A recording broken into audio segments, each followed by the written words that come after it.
암 이제는 정복할 수 있습니다. 오늘은 조기검진과 치료의 모든 것을 낱낱이 파헤쳐 보겠습니다. 안녕하세요, 구독자 여러분.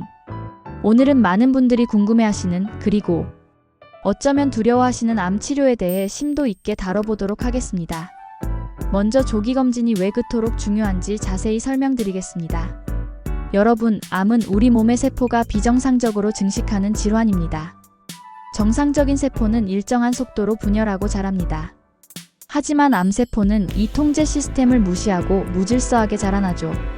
조기에 암을 발견하면 치료가 훨씬 수월한데요. 그 이유가 무엇일까요? 첫째, 암덩어리가 작을수록 수술로 완전히 제거할 수 있는 가능성이 높아집니다.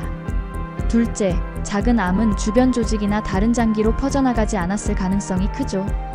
셋째, 초기의 작은 암은 약물 치료에 대한 반응도 훨씬 좋습니다. 반대로 암이 진행될수록 치료가 어려워지는 이유도 살펴보겠습니다. 암이 커지면 여러 가지 복잡한 문제가 발생합니다. 우선 암세포들이 돌연변이를 일으켜 다양한 특성을 가지게 됩니다. 이는 마치 하나의 암이 여러 종류의 암으로 변하는 것과 같은데요.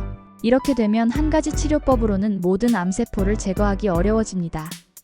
또한 암세포들은 시간이 지날수록 약물에 대한 내성을 키웁니다. 처음에는 잘 듣던 항암제도 점차 효과가 떨어지게 되죠. 이것은 마치 세균이 항생제의 내성을 갖게 되는 것과 비슷한 원리입니다.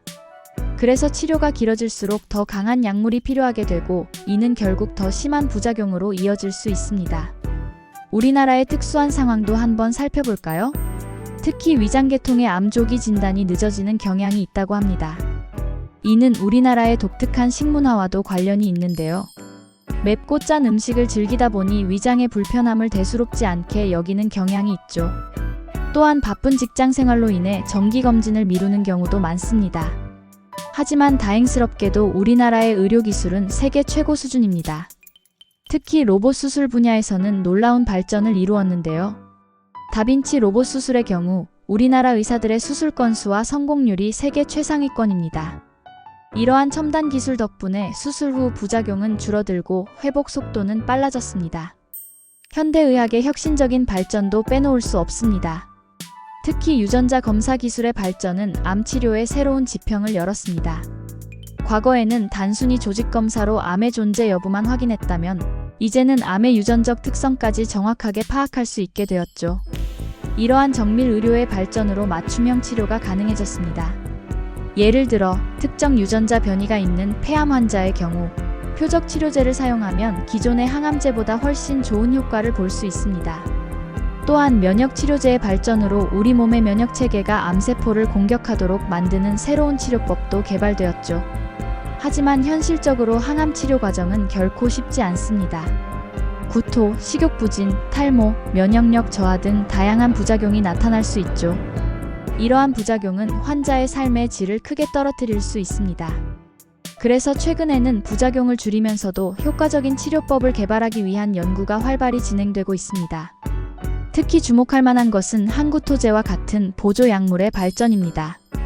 과거에는 항암 치료 때문에 극심한 구토로 고생하는 경우가 많았지만, 이제는 이러한 부작용도 어느 정도 조절이 가능해졌죠.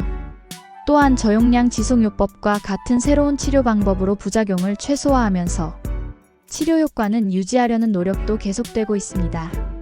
암 치료에서 가장 중요하지만 종종 간과되는 부분이 바로 정신건강입니다. 암 진단을 받은 순간부터 환자들은 극심한 스트레스와 불안, 우울감을 경험할 수 있습니다. 이러한 심리적 부담은 신체적 치료의 효과에도 영향을 미칠 수 있죠.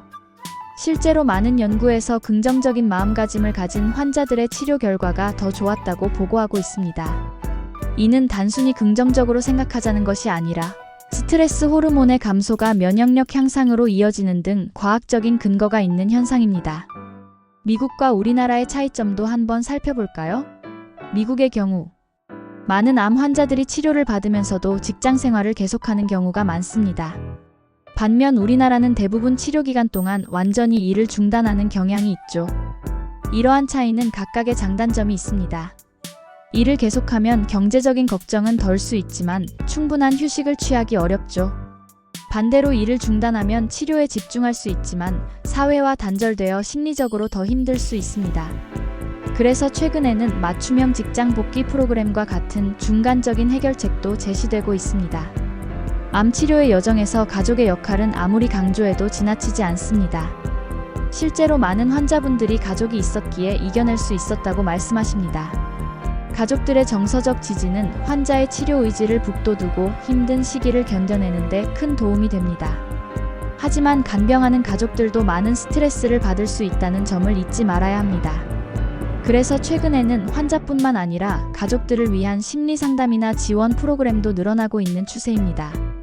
앞으로의 암 치료는 어떻게 발전할까요? 인공지능을 활용한 진단, 새로운 면역 치료제의 개발, 유전자 치료 등 다양한 혁신이 이루어지고 있습니다. 특히 주목받는 것은 액체 생검이라는 새로운 진단 방법인데요.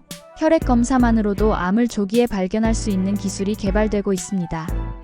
여러분, 이제 암은 더 이상 불치병이 아닙니다. 조기 발견과 적절한 치료, 그리고 긍정적인 마음가짐이 있다면 충분히 이겨낼 수 있는 질병이 되었죠. 정기적인 검진으로 건강을 챙기고 혹시 문제가 발견되더라도 너무 두려워하지 마세요. 마지막으로 암 투병 중이신 분들께 응원의 메시지를 전하고 싶습니다. 여러분은 혼자가 아닙니다. 의료진과 가족, 그리고 우리 사회가 함께하고 있습니다. 힘들고 지치더라도 희망을 잃지 마세요. 반드시 이겨낼 수 있습니다. 오늘도 긴 영상 시청해주셔서 감사합니다. 다음에도 좋은 정보로 찾아뵙겠습니다.